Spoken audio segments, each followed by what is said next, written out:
Hi friends, welcome to honey Ammu YouTube channel. ఇప్పుడు మనము చేపల పులుసు ఎలా చేసుకోవాలో చూసుకుందాం.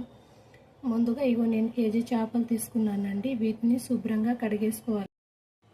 ఇట్లా శుభ్రంగా క్లీన్ చేసుకొని పెట్టేసుకోవాలండి.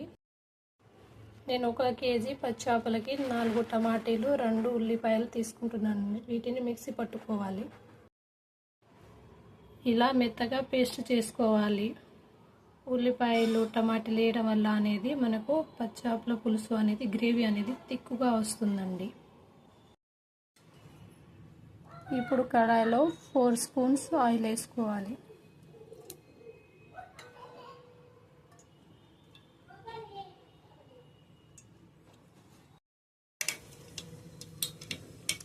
ఆయిల్ కాగిన తర్వాత దీంట్లో 2 టేబుల్ స్పూన్లు అల్లం వెల్లుల్లి పేస్ట్ వేసుకోవాలి.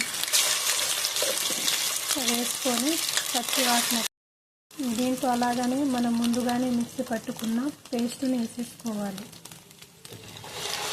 ఆనియన్స్ టమాటాలు పేస్ట్ వేసుకోవాలి. వేసుకొని ఇది కొంచెం పచ్చి వాసన పోయేంతసేపు కాసేపు వీటిని ఒకసారి మొత్తం చూసేసుకోవాలి. దీంట్లోనే కొంచెం పసుపు, మనం ఆయిల్ అనేది ఇట్లా పైకి వచ్చేంతసేపు దీన్ని ఉడకనివ్వాలి. ఇప్పుడు మనం దీంట్లో ముందుగానే కడిగేసుకున్న ఫిష్ ముక్కలు వేసుకోవాలి. ఇప్పుడు దీంట్లో మనకు రుచికి సరిపడంత సాల్ట్ వేసుకోవాలి.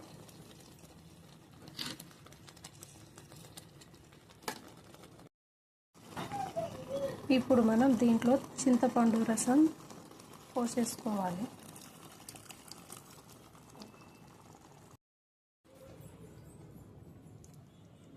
చింతపండు రసం పోసుకొని కాసేపు వేడవనివ్వాలి. కూర పచ్చాపలోకి మనకు మెయిన్ ఇంగ్రీడియంట్స్ ఏంటంటే వాముని కాసేపు కొంచెం వేడవనివ్వాలి. వేడైన తర్వాత ఈ వాముని మిక్సీ దంచేసి పెట్టుకున్న వాము పౌడర్ అండి ఇది. ఇట్లా కూర అనేది కొంచెం మగ్గనివ్వాలండి, ఇంకా కాసేపు ఉడకనిస్తే. ఇప్పుడు దీంట్లో వాము పొడి వేసుకోవాలి.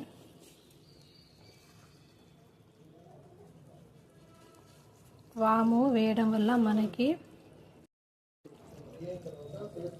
ఎంతో టేస్టీగా ఉండే చేపల కూర రెడీ అయిందండి.